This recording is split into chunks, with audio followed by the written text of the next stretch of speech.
Paris Stonehill, bilang isang dating vice-presidente ng Hunter Association, ipinakita niya na handa siyang gumawa ng mga bagay na nakakasira at magdulot ng gulo para sa kanyang sariling kaligayahan at pakinabang. Ang kanyang pagkagusto sa chaos ay maaring isang senyales na gusto niyang makisawsaw sa malalaking krimen tulad ng massacre ng Kurtaklan. Maaring si Paris Stone ang mastermind na nag-utos o tumulong sa pagplano ng pagpatay sa Kurtaklan, at ang kanyang koneksyon sa iba't ibang makapangyarihang individual ay nagbibigay daan sa kanya upang makahanap ng kasabwat sa katauhan ni Cherednich, isang kilalang sadista na may kakaibang interes sa pagkolekta ng mga mata lalo ng Scarlet Eyes. Si Prince Cherednich naman ay isang kilalang psychopath, walang kapantay ang kanyang kalupitan at makikita ito sa kanyang gawi sa pagkolekta ng mga katawan at parte ng tao, tulad ng Scarlet Eyes ng Kurtaklan at ang ulo ni Pyro. Si Cherednich ay may malalim na pagkagusto sa mga bihirang bagay at artifacts na may mataas na halaga, kaya't hindi katakataka na siya ang may pangunahing interes sa pagkolekta ng mga Scarlet Eyes. Makikita sa mga Scarlet Eyes ang kanilang natatanging kagandahan kapag sila ay na-trigger ng matinding damdamin. Kaya't ang ideya ng pagkakaroon ng mga ito ay umaakit kay Cherednich. Maaring nakuha niya ang ulo ni Pyro bilang tropeyo matapos ang pagpatay, at ito ay bahagi ng kanyang koleksyon ng mga bihira at marahas na bagay. Maaring nagkaroon ng lihim na kasunduan si Paris Stone at Cherednich. Si Paris Stonehill na may kakayaang magmanipulat at may koneksyon sa underworld ay maaring naging tulay upang may sakatuparan ang pagpatay sa Kurtaklan. Alam niya na si Cherednich ay mag-e-enjoy sa pagkolekta ng mga Scarlet Eyes, kaya't ginamit niya ang hilig ni Cherednich upang maisagawa ang plano.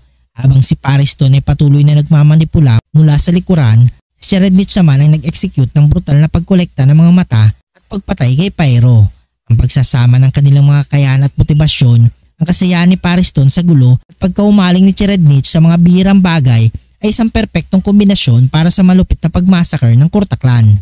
Maaring si Paris Stonehill ay may malalim na dahilan sa likod ng pagsangkot niya sa pagpatay sa Kurtaklan.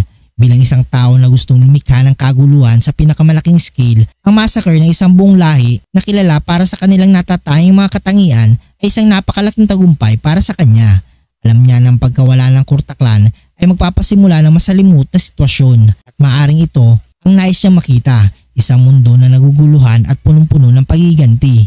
Ang ulo ni Pyro na may Scarlet Eyes ay tila isang mahalagang bahagi ng koleksyon ni Cherednich. Maaring hindi lang ito isang simpleng simbolo ng kanyang kasamaan, kundi pati na rin isang tropeyo na nagdudulot ng kasiyahan sa kanya tuwing ito'y tinitingnan. Sa ganitong paraan pinagsasama ang ulo ni Pyro at ang kanyang pagkaumaling sa kagandahan at ang kanyang sadistikong kaligayahan mula sa karahasan.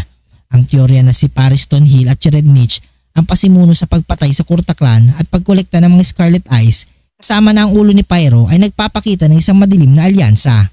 Si Paris Stonehill bilang isang tusong manipulator ay maaaring ginamit ang mga kakayahan at motibasyon ni Cherednich upang may sakatuparan ng plano. Si Cherednich bilang isang psychopath na nasisiyahan sa pagpatay at pagkolekta ng bihirang mga mata ay perpektong kasangkapan upang makuha ang madugong resulta na nais ni Paris Stonehill. Ang pagkakaroon ng ulo ni Pyro bilang bahagi ng koleksyon ni Cherednich ay nagdadagdag ng simbolismo sa kanilang kasunduan, isang simbolo ng kapangyarihan, kalupitan at kagandahang nasira ng matinding kasamaan. Kung nagustuhan mong video ito, huwag niyong kalimutang mag-like at subscribe and hit notification bell button para updated kayo palagi sa ating video. Maraming salamat.